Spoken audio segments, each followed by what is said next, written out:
Alright guys, it's day 21 of my data analysis class. So fits check real quick. In my last video, I made you guys learn from my instructor directly. We're going to do same today. I'm here in class already. So today we're dealing on DAX fundamental and calculated columns. So what is DAX?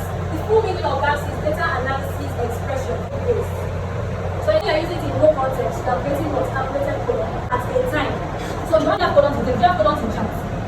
No, it's only your tables, you have rows and columns. So for calculated columns, you only create it inside your table.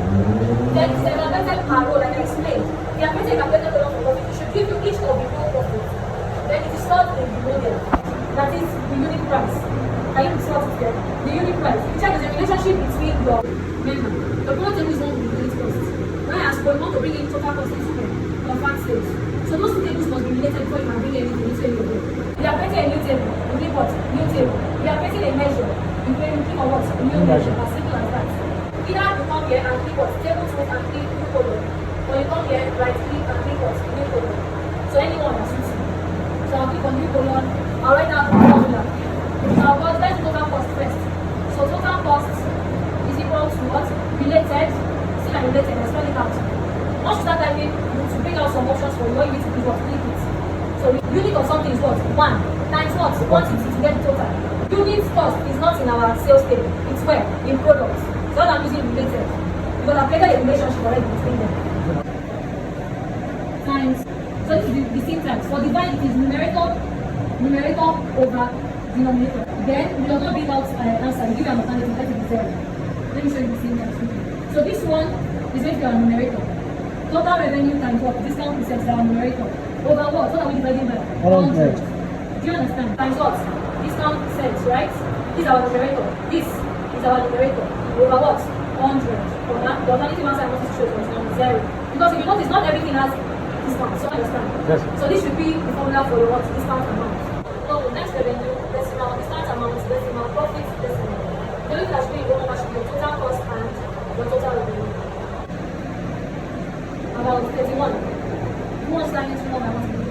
So those was check this. Do you understand? I'm not going to check this. So remember in the case, let us get one from it's the same thing. Are we saying it? Anything education, so not get to essential what? Order. So instead of this, so now switch. Is that clear? So switch was with multiple condition. Let's say we wanted to create a customer. So when we use all, it was showing it's just greater than 10,000. But it's just greater than 1,000. There's just still work over this. So use and get first. Or in the space where it was showing that data. This will understand this fully. So we can use, we can concatenate. When I concatenate with myself, I join it together. Can you see it? Are we seeing it? So you see it's better now. Are we seeing it? Are we seeing it? First name and he said there is space before you now put the last name. So use your hand to join things together. Yes. Just to refuse to find what? Get number of days difference or depending on what can be days, it can be minutes a year. Are you seeing? Are you seeing? Yes. So I'm going to give column called once in 1. Bring it as normal. Because this is already that. Where? This one? Yeah, yes, it's there. I'm not sure I'm using the function now. This one came with the data. It was not written, it came with the data. So it's when we use months. We need to get that. When we use months, give us as number. We're supposed to give money and use for months. I select what I'm changing. I'm changing the date in the input. Please, all these things you're saying, don't select them. Just give them, don't select them, give them. So now, after writing your column, just put the column and give them. What form? MMM. MMM giving you what form? Not short. Short. So you give us the short form.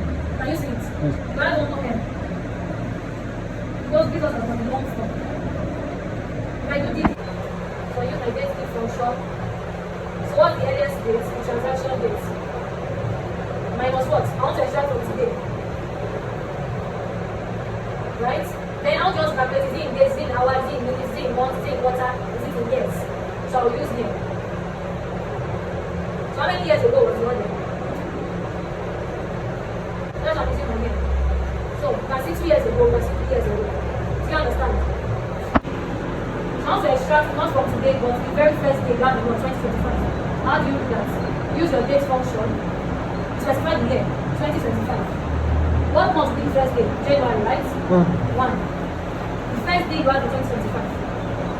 And I click OK. So now it's not extracting from what? It's not subtracting from today, it's subtracting from this particular date. Okay, how many days ago for today? Your round is used for approximation. Let's make this 6 decimal place. Right, it's 6 decimal place now. Let's try to make this 1. Alright, so see now. This is the 6. We make this 1. Now you see it. Round it to what? 1 decimal place. Let's say we wanted 2. This was as what? 2 decimal place. So that was a round function for us. We use an absolute function. You put this column, for example, into bracket. This becomes 1 will take 1 again. A measure is a calculation that is not stored in your table. It's not stored in your table. You create a measure, not only you create something there. All this is your same. You can repeat it, and you click on this plus sign on that column. You can click on this without on that row. But I'm not increasing anything. It's just going to be where I store what? Measures, finish. Under your own tab, you have enter data. Alright? So I can now create all my measures inside this particular table. I like things being very organized. Calculated columns are row-based, whereas measures are aggregated. Remember what applications are. So how do you create a measure? Right click and see new measure. If you go to promote level, you can still see what? New measure.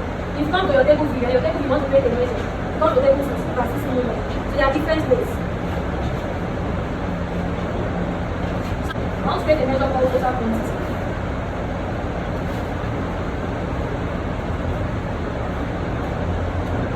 So I'm going to be summing all the quantities together. You agree, right? So quantity.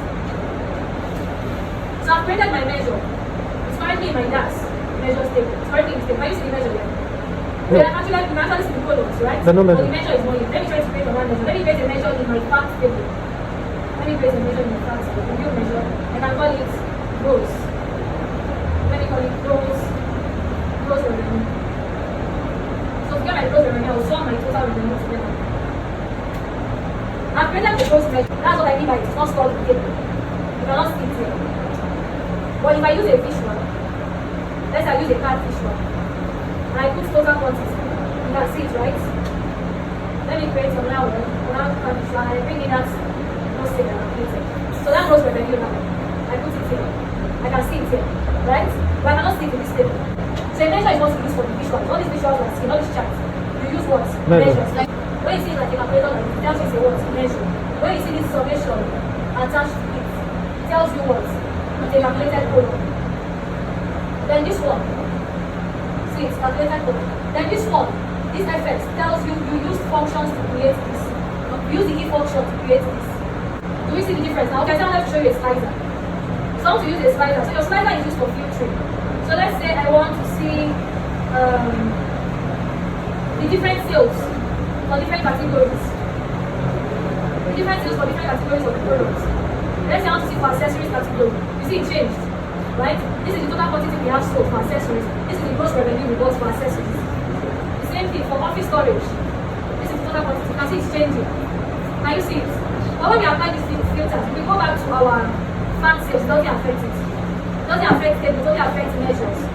You see the difference now. So that's what I mean by this is static, this is interactive, and it is dynamic as well. This one is just stored. So that's the difference between them.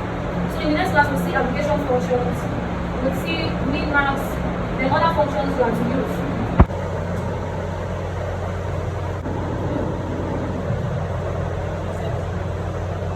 So you see, this is the output we have for this particular query. Windows sign with your shift and S at the same time. Then you show the area you want to screen record and you click on start to show you a start something.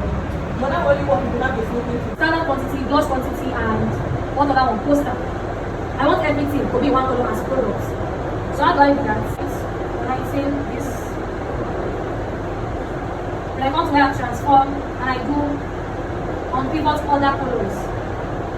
So it should be in this form. I'm on pivoting other columns. You see, I selected the other columns because I said on pivot other columns. Alright?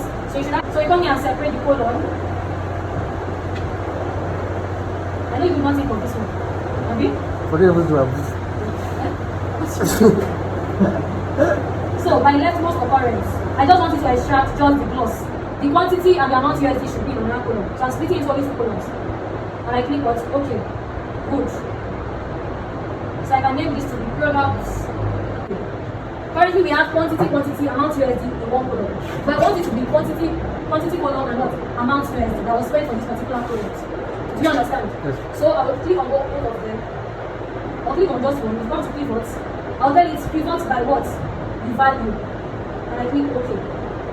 So I'm seeing quantity and I'm seeing amount USD separately for each of the products and each of the others. Notice the others have been increased. Before we had other ID1 in one row, right? Then plus the standard and the poster. But now we've created a new column for products. So your product ID or the other ID now is in 3. Other ID1 for plus, other ID1 for poster, other ID1 for what? Standard. Do you understand? So that's what I expect you to do. We pursue you people. So that's why I see this product mix here. That's what I expect you to do.